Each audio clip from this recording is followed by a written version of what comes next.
केन्द्रतिर गइरहेका छौँ र हामी अहिले अनिता कार्की, गीता चौधरी, सुरेश सर र राजकुमार पाण्डे सरसँग आज निकुञ्ज घुम्न हिँडिरहेका छौँ र धेरै रमाइलो, धेरै खुसीको अनुभूति भइरहेको छ। सायद यो अनुभूति दिने डिएक्सन नै हो। सायद डिएक्सन हुन्थेन, डिएक्सन हामीले पाउँथेनौँ भने आज यो रमाइलो र यसरी भेटघाट हुने अवसर पनि पक्कै पाइने थिएन होला, होइन र? हजुर। त्यो भएको हुनाले हामी सबै सकेसम्म डिएक्सनमा आबद्ध हौँ, मानव रिलेसन बनाऊँ र मानव रिलेसन भयो भने मनी इज नट एभ्रिथिङ, तर मान्छेको रिलेसन भनेको एकदमै महत्त्वपूर्ण कुरा रहेछ र आज त्यो मैले अनुभव गरिरहेको छु। र आज अब हामी उहाँहरूलाई आफूले देखेको ठाउँ र आफूले सुनेका ठाउँहरूमा अब घुम्न गइरहेका छौँ। के कस्तो अनुभूति हुन्छ अब त्यो त मूल्याङ्कन गर्ने उहाँहरूमाथि भर पर्ने कुरा हो। जहाँसम्म लाग्छ हामी प्रकृति प्रेमी हौँ, प्रकृति प्रेमी भएको हुनाले र प्रकृतिमा अवश्य पनि रमाउनु हुनेछ भन्ने पूर्ण विश्वास छ। त्यहाँ अगाडि हात्तीमा चढ्नको लागि घर बनाइएको छ, त्यो हो हात्ती प्रजनन केन्द्र। त्यसरी गोही प्रजनन केन्द्र। यहाँभित्र गएर हामी गोही अन्डा पार्छ पहिला। गोही कहिले पनि ओथारो बस्दैन, गोहीले बालुवामा अन्डा पार्छ। अन्डा पारिसकेपछि कति दिन 30 दिनभित्र बच्चा तयार हुन्छ। बच्चा तयार भइसकेपछि बच्चाहरू यसरी खेलिरहेको छ। यहाँ बच्चाहरू कस्तो राम्रो फुल है, आइसक्यो। भाइ भित्रै नमस्ते अनि गुड मर्निङ सम्पूर्णलाई।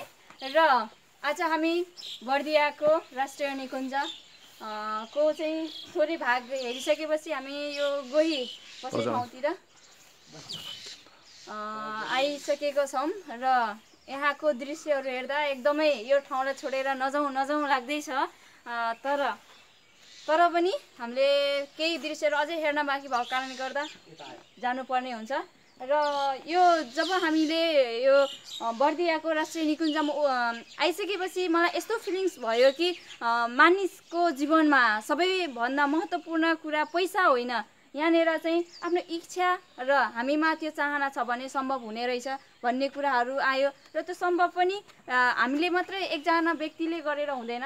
यसमा चाहिँ यसको ठुलो हात छ डिएक्सनको। यदि हामी डिएक्सन छैन भने हामी यसरी घुमेर हिँड्न पाउने थिएनौँ।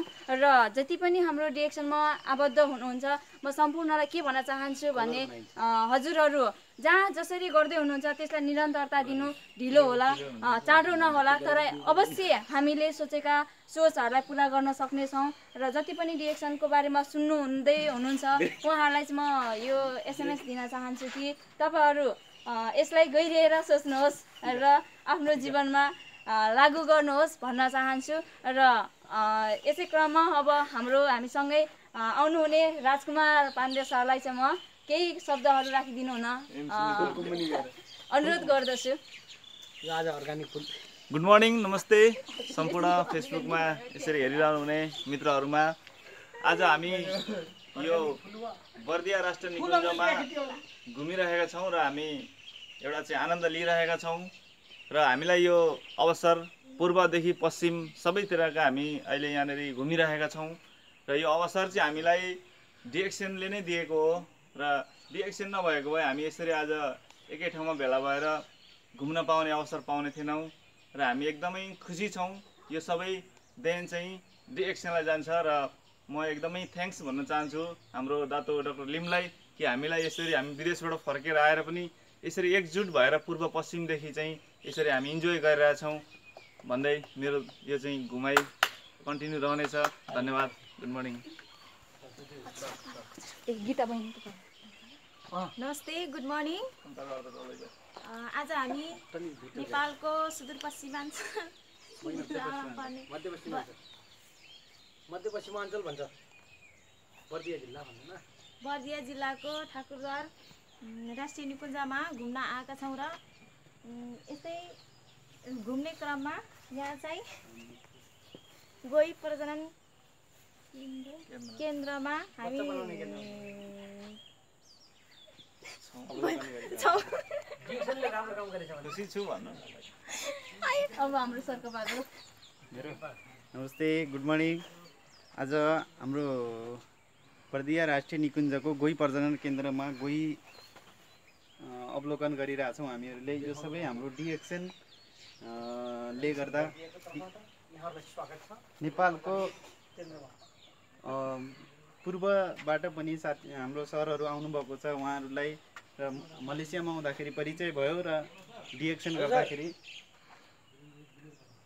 परिचय भएर आज डिएक्सनले एकजुट बनाएर हामीहरू यो डिएक्सनको प्रोडक्टहरूको बारेमा हिजो सामान्य छलफल कार्यक्रम हामीले सञ्चालन गरेर आज सरहरूसँग घुम्न पाउँदा साह्रै खुसी लागेको छ।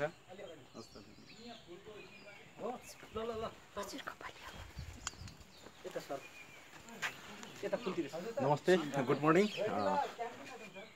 म सूर्य कुमार राणा महर। हामी यो अहिले हाम्रो ट्रिप यो मध्यपश्चिम मञ्चालको बर्दिया ठाकुरद्वारमा छौँ। यो बर्दिया राष्ट्रिय निकुञ्ज अन्तर्गत हामी अहिले गोही प्रजनन केन्द्रमा छौँ। घुम्ने क्रममा एउटा अनौठो अनुभूति, किनभने चाहिँ मान्छे जन्मिसकेपछि स्वतन्त्र भई जिउने उसको नैसर्गिक अधिकारभित्र बस्छ र सपना पनि के हुन्छ भने मान्छे कोही कसैको अधीनभित्र बस्न चाहन्न, तर नचाहँदै पनि बाध्यता छ कि कसैको अधीनभित्र बसिराख्नु परेको छ। तसर्थ डिएक्सनले यस्तो एउटा सूत्र, यस्तो एउटा सिस्टम क्रिएट गरिदिएको छ जहाँ हेल्थ, वेल्थ एन्ड ह्याप्पिनेस, स्वस्थ, समृद्ध र खुसी जीवन, स्वस्थ बनाऊ र समृद्ध बनाऊ, साथै खुसी बनाऊ। किनभनेपछि तपाईँ नयाँ नयाँ ठाउँमा जानुहुन्छ र तपाईँको विचारहरू नयाँ नयाँ चिजहरू देखिसकेपछि अटोमेटिकली तपाईँको विचार क्रिएटिभनेस हुन्छ, सृजनशील हुन्छ। जब तपाईँको विचार सृजनात्मक कामतिर उत्प्रेरित हुन्छ र त्यो सृजनात्मक कामतिर लाग्छ र उसको प्रतिफल पनि राम्रो हुन्छ र मान्छेमा एउटा स्वस्थ सँगसँगै समृद्ध र खुसी पाउँछ। That's a main point.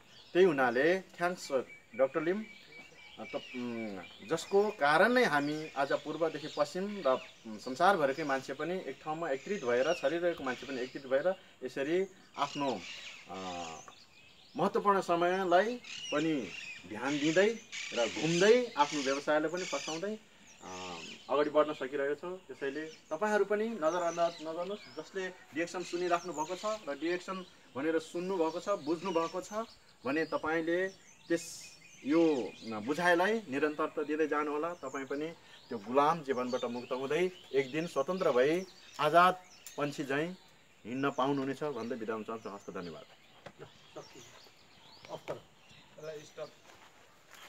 पुज गरौँ है।